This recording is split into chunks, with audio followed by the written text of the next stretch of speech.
We're here in Oklahoma City at the Symphony Designer Showhouse, where we're going to take a look at some of the landscape transformations that have taken place at this home. Well, here to tell us a little bit about this house is Don Jensen. Hello, Don. Hi, Steve. Welcome to the program. Well, we've got a beautiful day to do this, haven't we? Well, it certainly is wonderful. Don, can you tell us how many years you guys have been doing this activity? Well, I'm part of the Oklahoma City Orchestra League, and the Orchestra League has sponsored the show houses for 29 years. This is the 29th.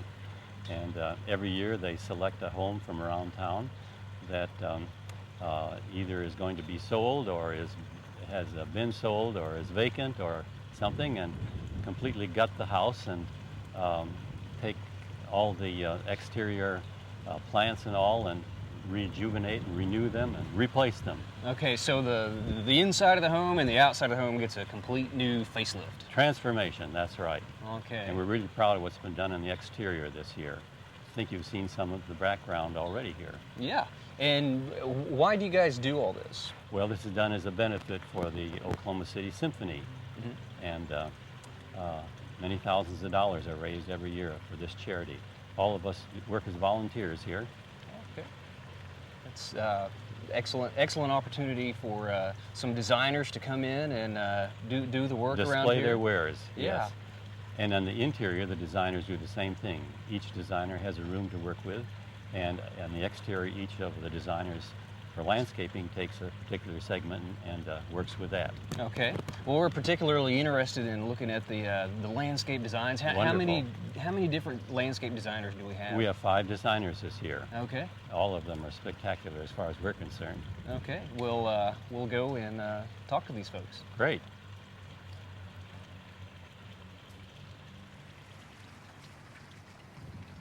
Well, as you can see, there's been an incredible transformation done to the front part of the landscape here in the front of the home.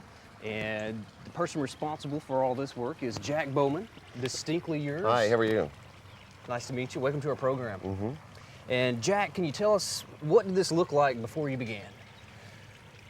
And it has undergone a tremendous transformation. There was, well, there was really nothing here. So there were, I guess, the pines, a grouping of 3 pines in the far corner. Okay. And there was several river birches that we transplanted to add to the screening element of the property line. They were just kind of in the bed, or back near the house, so we pulled those out and to kind of wipe the slate clean. Sure. And very little here. Okay, so They brought in lots of dirt. So obviously the main new feature is this huge water garden you've got here, and looks like you guys did a really excellent job getting that started. And you were telling me something about this interesting rock back here. It's a really heavy rock. Okay. Trying to use as much as we can of a landscape that's already pre-existing, whether it be in a show house situation or with a client that a paying client, as they would say. Sure. The artificial rocks that you find so often to cover up electrical boxes and to cover up whatever, some are speakers, Sure. they try to camouflage them. After removing a row of hedges, found this unnaturally placed, rock on a flat terrain. So it was hidden. It was under the hedge, but it wasn't anymore when the hedge. It was bigger than the hedge. Okay. And not a good look. We decided to try to see if it would work on this end here, just because it was there, and pulled it over and all of, I think, 1.5 pounds, and laid it down, and it does a marvelous job for it's more than anything. It's interesting to tell the story than. It doesn't to the naked eye, you don't notice it, which is probably the better thing about it. But Sure. It's nice to be able to tell people that it's fake, as well as the one over here that I painted. Most of them are real and did have to have a bobcat place them, but it's nice to mix and have a story to tell. Okay, well, I see another item that you guys used that you recycled from what was already here with these pavers, these big square pavers you've got with some little steps going up there. Yeah, utilitarian, as well as, frankly, there were so many of them, and I can't quite determine what they were used for. They just were your basic stepstones that people purchase these for. And they wound through the yard, obviously, and most of which had been buried over time. And we started digging with our machines and these huge concrete square blocks. And again, I often like to put something that I find in the landscape already, whether it's an accent piece or in this case, paver blocks. Utilitarian. And exactly, and try to use them decoratively or again, utilitarian. This is kind of what we chose to do. It helps break up the space. It's also a low maintenance thing. They don't need to be watered or weeded. Yeah. And they're not going to blow away. That's right. Well, I think you accomplished both tasks there. They're utilitarian and they are attractive. I'm impressed with the choice of plant material that you've used here. I especially like the weeping Chamaecyparis you got in the background there. So just a wide variety of hardy and tender and evergreen plant material. Yes. There's just a small amount of annual color in, considering the large space, and I think that it acts as a backdrop, and you save ultimately time and money by just dotting a landscape with your annual color, because you could have so much color and texture and shape with whatever the color, blue, green, light. So you guys brought in quite a bit of soil to make this berm in the back here. Lots of dirt everywhere, 4 truckloads of dirt. In addition to the displacement of the earth from the feature itself added to that. Okay. To knowing that, of course, when the show house is over, that all this returns back to what it was before. So it some of which will be scooped back into a level, surface again. So lots of dirt to be taken away too. Okay. Well, I love the sound of that fountain, and it looks like you've got some lighting set up here. Yeah, it's obviously it's a 24-hour day, half of which is dark. The drama at night, people so often don't realize that a landscape is there 24 hours a day, year round, and you should be able to enjoy it all day, whether or not it's like what it is now, where you can see it. At night, it takes on a whole nother drama. It's absolutely, and it's not you can't plan that drama. It's something we don't understand. A little light on a little shadowing, and it's absolutely breathtaking. So you have the lights actually focused on the fountain. Well, this area, they're focused on the fountain, and it just at night you kind of get to choose your landscape, your focal points, where you can't control it in the day unless you've got a blindfold or something. But at night, the darkness helps be the frame. In this case, on the water feature, because and you see it from either end of the street driving up and down, and it absolutely, with the reflection on the back fence, it's truly amazing. It's just, and it wasn't necessarily a planned thing. It just turned out that way. Well, Jack, I think you've done an outstanding job here. It looks terrific. Thank you very much. Yeah, thank you.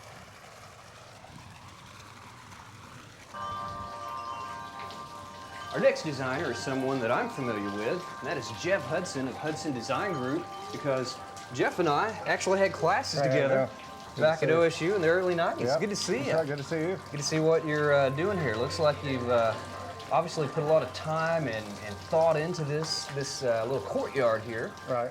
So if you could just kind of tell us a little bit about what was here before and what exactly you did. Well, I'll tell you, when we were asked to do it, we first came up, and there was an existing Mexican stone water feature here with some brick. The brick had kind of deteriorated a little bit, and the plants, there were just a few plants in here, but they were mostly dying out. It just hadn't been taken real care of. So what I was trying to do, it was recent after the 9/11 tragedy when I did do the design, and I was trying to think of all the things that were happening afterwards, all the solution for the problem, and it was unity, everybody coming together and calling on God and things like that. So when I designed the water feature, I kept a spear in mind and 3 levels in mind, and then the base is really the outside shape of an ellipse for the creation. The dark pebbles in the bottom are for the people that we lost, and then the water is the cleansing or the reflection time of it. And so basically, I've created this garden to come in, to sit, to relax, for all the areas from your senses to be able to listen to the water, to feel the breeze, to listen to the tubular bells and the different things like that. Well, it certainly sounds wonderful. I love the sound of the water drifting off that. I can't believe you designed that fountain. Well, that's the neat thing about, you know, going to school for landscape architecture where we had class together, is that we get to learn that we can design every bit of it, from the hardscape, which is the concrete, or just like on this, the coping on the pond, and then the actual sculptures, and finding somebody to be able to build it. Yeah, all the non-plant parts. Exactly. Yeah. And the plants is definitely an important medium, but there's so many more things to the landscape that are important, and a lot of the ornaments in here. My daughter put the monkeys in, and it really seems to draw the children in so that they can enjoy the garden as well. I think that's a neat touch. Right. And it looks like the plant material here is mostly evergreen. It is, and at the time of the year that we were planting, there were really no leaves on anything. So what I tried to do was come in, and I wanted things that pointed upward, that were columnar, and then something that was evergreen, but it doesn't have to just be green if it's evergreen. It can have color. The blue eyes have they're blue eyes Arizona cypress. They have a real beautiful blue color to them. And the Deodora cedar has a soft texture to it that's a different texture than a light green. And the eastern red cedar columnar one is, you know, it's evergreen. So basically everything in this garden, from the ground covers, which are dwarf mondo grass, sweet flag, then the rock, of course, and all the different things are evergreen. They're going to be here all year long. The only things you have to change out are the seasonal color, which is kind of nice. It gives people are so busy these days, they don't have a lot of time to spend in the garden, but they still like to work in the garden a little bit. Well, I definitely see the time and the thought you put into this. Just a wonderful mix of color, just with the gravel, the mulch, the different paving materials, just all this hardscape, even the furniture. I love the mix of color, and it's going to be here year-round. Right, exactly. Well, Jeff, good to see you, and I think you did a wonderful job here. Well, thank you very much. I appreciate it. All right. Well, this home also has a small courtyard that kind of leads around the front and side of the house here, a little walled area. And here to tell us about that is Lee Love, also of Hudson Design Group. Welcome to the program, Thank you. Lee. Thanks. Well, can you tell us a little bit about what all you guys did with this part of the house? Sure can. When we first saw this area, it was real plain. Had a bark pathway and lots of ivy down the side. And I thought, well, you know, this is a perfect place for a secret garden, something that's going to lead you in and around. But we had a hard time getting people to actually walk through here. People would just stand and look. So we brought in these antique gates, and with them being open, we hoped people would take that as an invitation to walk through the garden. Good idea. And then our main idea was to touch on all the senses. We've got the sound of the gravel under the feet. We've got the sights of the light pink colors of the impatiens or the variegated caladiums. And then we also have scents from various candles that are stuck in the alcoves of the wall. They're gardenia scented. Yeah. And then we also brought in the wind chimes and the bubbling bird bath, which will give you that sound also. Okay, well, I love the mix of the soft colors, and you do get that crunch underfoot with the gravel. Exactly, and then we have the mossy boulders, just real naturalistic, and I wanted it to be a real soft area. That's why I went with the light colors and things like that, and the Deodora cedar is just real graceful to me and has that texture where you just kind of want to reach out and touch it. Same with the Artemisia. And then we have a little bit of a sitting area, just a real casual one with the flagstone and then the moneywort and the dwarf mondo grass planted between it. I love that mix of those colors. They really set each other off. And since this is going to be such a shady area, the gold moneywort really brightens everything up, as do the white azaleas and all the lighter colored plants. This would be a nice little area to sit out in. And just sit out, have your morning coffee, cup of tea, whatever. Yeah. Just a nice, and it's so private that it makes a really nice little area to relax in. Very nice. Thank you very much, Lee. Thank you. Looks good.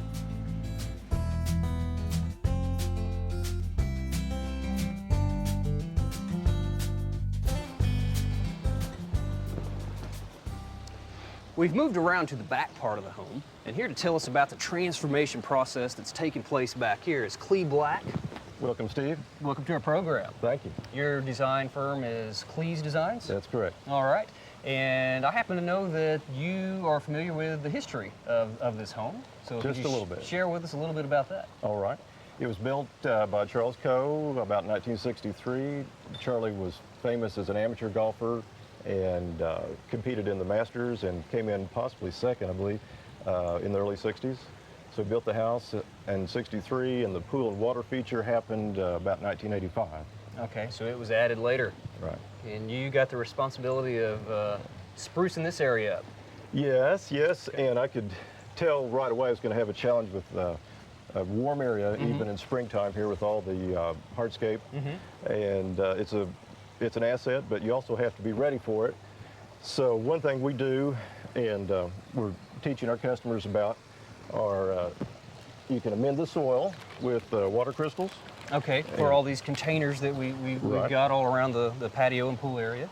So depending on your situation, you'll add them in and they'll hold moisture. And you don't want to hold the crystals too long because you find you're going to have a dry hand pretty soon. Okay. So I won't hand these to you. So along with that, we're starting to also help people that have existing sprinkler systems or, excuse me, It's all right. if they're going to put a new one in, to think about this. It's easy to tie onto your system with these little micro sprayers, and you can do a drip or just a little micro sprayer with a control. It can be all the way off or part way on, and it'll run as long as that zone is going to run. So if you have a zone you're sharing with a grass area or whatever, you've got to just think ahead. Okay. And it'll help cut down your watering time, because that's what is kind of a turnoff come 100 degrees in Yeah, Oklahoma. Coming out every morning to water these containers could take a while. This would Yeah. certainly cut down on the time. Now on these little polymers, you just work those into the soil media? Yes, you can overdo it, so you got to follow instructions, of course. Okay. But you mix them in, and they'll absorb some fantastic number, like 80, 100 times more water Than their weight? Than their weight. And they're kind of a fun little gel substance then. Okay. And so then, say an oleander tree like this will have a great time, and it's going to have hot pink flowers on this one. It loves being where it is, and you'll love it too. Okay, well that'll certainly cut down on some time watering it. Let's take a look at the rest of the landscape. All right. Well, Clea, I really love the sound that you get from this water feature here. And it looks like you got a nice little clump of daylilies here at the top. Yes, I put this in a good focal point here because I'm trying to promote a new program called Plant for the Cure. It's just began last year, and it's tying to Race for the Cure, which raises money for the Susan Komen breast cancer research. They've raised about $200 million since they've started, and we're going to try to help that. The plant industry is going to help it. And last fall, there was a pretty selection of pastel tulip bulbs. Now, for the summer, we've got this daylily that has a pink edge with an apricot throat to it. And also there's a pink geranium and a real neat group of pink impatiens for this summer. Next year they'll add a rose, a pink rose, and I think a pink hydrangea. So each year they're going to add a new plant or two. 10% of my sales I donate back to the foundation nationally, and then the growers donate 10%. So it's something we can be proud of. Okay, sounds like a wonderful program. Well, in the plant material that you used here, it looks like you're going with a competitive theme of kind of a burgundy or purplish color. Yes, the sand cherry there is one of my favorites. It's finished blooming, and now it's showing the great foliage. Got a little smidge here of Japanese bloodgrass. Likes a moist place, so it's going to be happy there. And then over here on my left, a royalty crabapple. And I've started using these because the purple leaf plums get borers and had a few other troubles, so this is a little more foolproof. Okay, so you get the wonderful flowers in the spring and then the colorful foliage to follow that. Yes. Okay. Well, looks like back here you've got a wonderful combination of colors in your annual plantings. Yes, and we had to plant early to be ready for the show house, so Sure. We chose things both for color and for being able to come out early. So you see the marigolds, geraniums, and alyssum there, verbena. Looks great. And you added these little torches, I see. Yes, they're going to have a lot of evening parties, and the copper torches are safe and can be lit and add a nice evening ambiance. Okay. And tell me why you selected the weeping form of these trees for this spot. These are weeping cherry. The center one had a white blossom and pink on the flank earlier, and they reflect the water feature, kind of the graceful weeping Okay. waterfall theme right there. So it just continues that theme of the water weeping out of this big feature here, and Yes. the same kind of graceful habit with the plant material. Yes. Okay. Well, I see that there's a very colorful sculpture back here in this part of the lawn.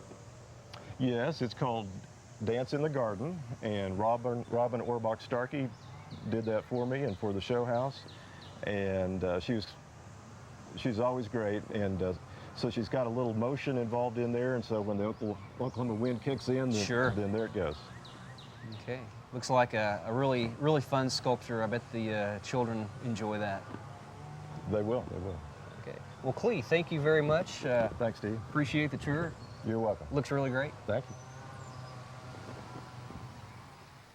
Well, there you have it. It's always nice to see the design approach of different landscape designers. If you didn't make it out to see the Designer Showhouse this year, put it on your calendar for next year.